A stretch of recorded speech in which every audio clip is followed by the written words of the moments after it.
अगर ये जादुई पेड़ मेरा हो जाए तो सिर्फ पूरा राज्य ही नहीं, दूर दूर के राज्य भी मेरी दौलत के सामने झुकेंगे।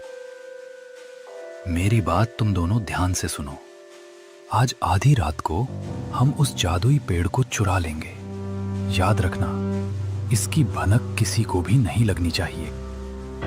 जैसी आपकी आज्ञा सेठ जी। तो फिर ठीक है, अब जाओ और रात की तैयारी शुरू कर दो। और सुनो, गैती और कुदाल साथ ले जाना मत भूलना। उस जादुई पेड़ को जड़ समेत उखाड़ना है।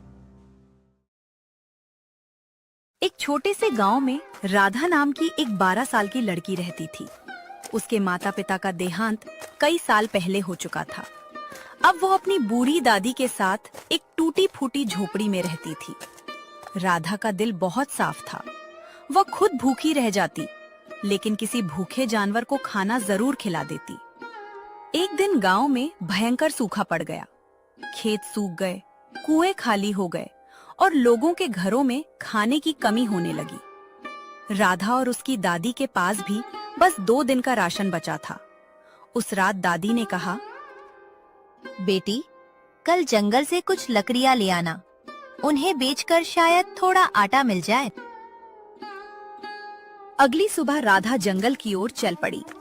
जंगल के बीचों बीच उसे एक अजीब आवाज सुनाई दी। बचाओ, कोई मेरी मदद करो। राधा डर गई, लेकिन वो आवाज की तरफ बढ़ी। थोड़ी दूर जाकर उसने देखा कि एक छोटा सा सुनहरे रंग का हिरन कांटों में फंसा हुआ था। राधा ने बिना डरे सारे कांटे हटाए और हिरन को आजाद कर दिया। हिरन खड़ा हुआ और अचानक उसकी आंखों से सुनहरी रोशनी निकलने लगी। राधा हैरान रह गई। तभी हिरन बोला, राधा, तुमने मेरी जान बचाई है। मैं साधारण हिरन नहीं हूं, मैं जादुई वन का रक्षक हूं। राधा की आंखें खुली की खुली रह गईं। तुम्हारी दया और सहायता मैं कभी नहीं भूल सकता। तुम्हारे इस उपकार के बदले मैं तुम्हें एक विशेष भेंट देना चाहता हूं। आओ, मेरे साथ चलो।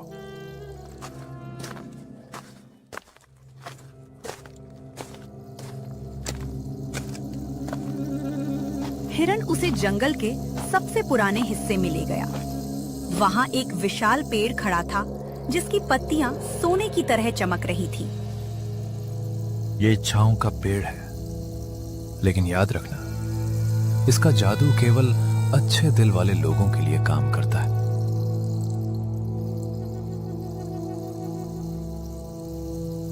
राधा ने पेड़ को छुआ।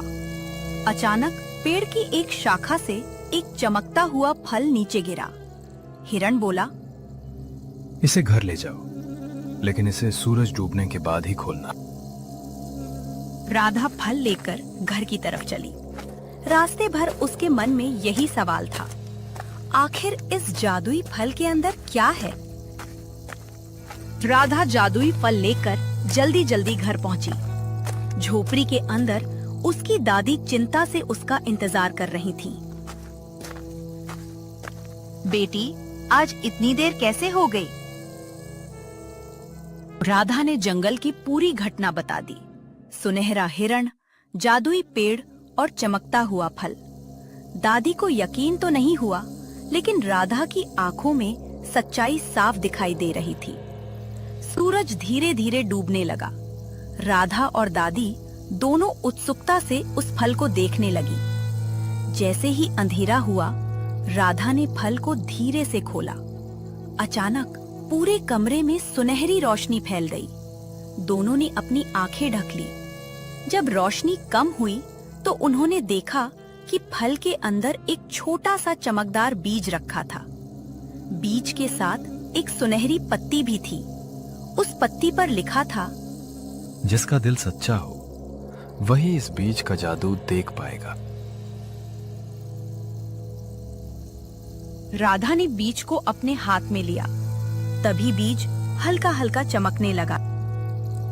बेटी, इसे घर के पीछे वाली खाली जमीन में लगा देते हैं। दोनों ने मिलकर बीज को मिट्टी में दबा दिया। फिर वे सोने चले गए। लेकिन उसी रात कुछ ऐसा हुआ जिसकी किसी ने कल्पना भी नहीं की थी। आधी रात को जमीन से सुनहरी किरणें निकलने लगी। जहां बीज लगाया गया था वहां मिट्टी हिलने लगी। कुछ ही मिनटों में एक छोटा पौधा निकल आया। फिर वह पौधा बढ़ता गया और बढ़ता गया। सुबह तक वह एक विशाल पेड़ बन चुका था। जब राधा जागी तो यह देखकर हैरान रह गई। पेड़ की शाखाओं पर चमकते हुए नीले, लाल और सुनहरे फल लगे हुए थे। दादी भी आश्चर्य में पड़ गईं। तभी पेड़ से एक फल नीचे गिरा। राधा ने उसे उठाया। जैसे ही फल खुला, उसके अंदर से गेहूं के दाने निकलने लगे। इतने दाने कि पूरा टोकरा भर गया। दादी की आंखों में खुशी के आंसू आ गए। कई दिनों बाद उनके घर में खाने की कमी खत्म हो गई थी। लेकिन राधा ने सिर्फ अपने लिए अनाज नहीं रखा। वह गांव के उन गरीब लोगों के घर भी अनाज बांटने लगी जिनके पास खाने को कुछ नहीं था। धीरे धीरे पूरे गांव में चर्चा फैल गई। सब लोग कहने लगे, अरे सुनो, राधा के घर तो कोई चमत्कार हो गया है।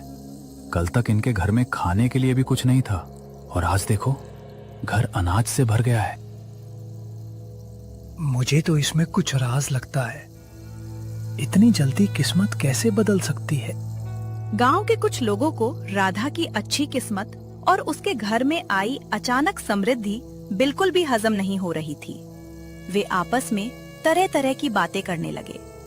इन लोगों में सबसे ज्यादा परेशान था गांव का सबसे अमीर, घमंडी और लालची आदमी सेठ धनराज। धनराज को कभी भी गरीबों का सुख या तरक्की पसंद नहीं थी। उसे सिर्फ पैसा, दौलत और अपना फायदा दिखाई देता था।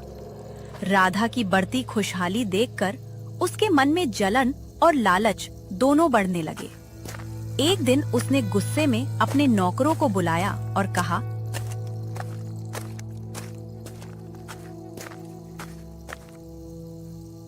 पता लगाओ, राधा के पास इतना अनाज कहां से आ रहा है।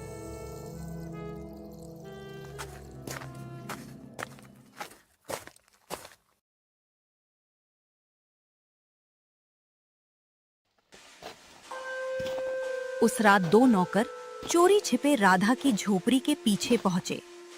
उन्होंने पहली बार उस जादुई पेड़ को देखा। उनकी आंखें हैरानी से चमक उठीं। सुबह उन्होंने सारी बात सेठ धनराज को बता दी।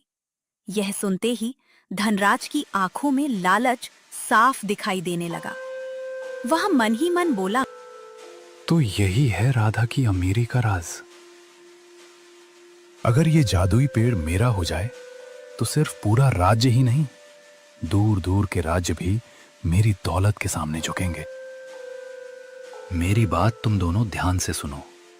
आज आधी रात को हम उस जादुई पेड़ को चुरा लेंगे। याद रखना, इसकी भनक किसी को भी नहीं लगनी चाहिए। जैसी आपकी आज्ञा सेठ जी। तो फिर ठीक है, अब जाओ और रात की तैयारी शुरू कर दो। और सुनो, गैती और कुदाल साथ ले जाना मत भूलना। उस जादुई पेड़ को जड़ समेत उखाड़ना है। उसी रात सेठ धनराज ने जादुई पेड़ चुराने की पूरी योजना बना ली। उधर राधा को इस आने वाले खतरे की जरा भी खबर नहीं थी। वो तो बस यही सोचकर खुश थी कि अब उसके गांव में कोई भी भूखा नहीं सोएगा। लेकिन उसी रात जंगल का वही सुनहरा हिरन एक बार फिर उसके आंगन में प्रकट हुआ। इस बार उसके चेहरे पर मुस्कान नहीं बल्कि गहरी चिंता थी। वो बोला, राधा, सावधान रहो। जादुई पेड़ पर लालच की बुरी नजर पड़ चुकी है। आज रात कोई इसे चुराने आने वाला है। अब मैं क्या करूं? ये पेड़ तो सिर्फ मेरा नहीं, पूरे गांव की उम्मीद है। अगर इसे कुछ हो गया तो इतने लोगों का सहारा भी छिन जाएगा। जिस इंसान के दिल में सिर्फ लालच हो, वो इस पेड़ की शक्ति को कभी संभाल नहीं सकता। अगर किसी लालची ने इस पेड़ को पाने की कोशिश की तो इसकी रक्षा करने वाली प्राचीन शक्ति जाग उठेगी और फिर ऐसा संकट आएगा जिसे रोकना किसी इंसान के बस की बात नहीं होगी। ये सुनकर राधा के पैरों तले जमीन खिसक गई। उसने घबराकर जादुई पेड़ की ओर देखा और ठीक उसी समय दूर अंधेरे में मशाले लिए सेठ धनराज के आदमी चुपचाप उसकी झोपड़ी की ओर बढ़ रहे थे।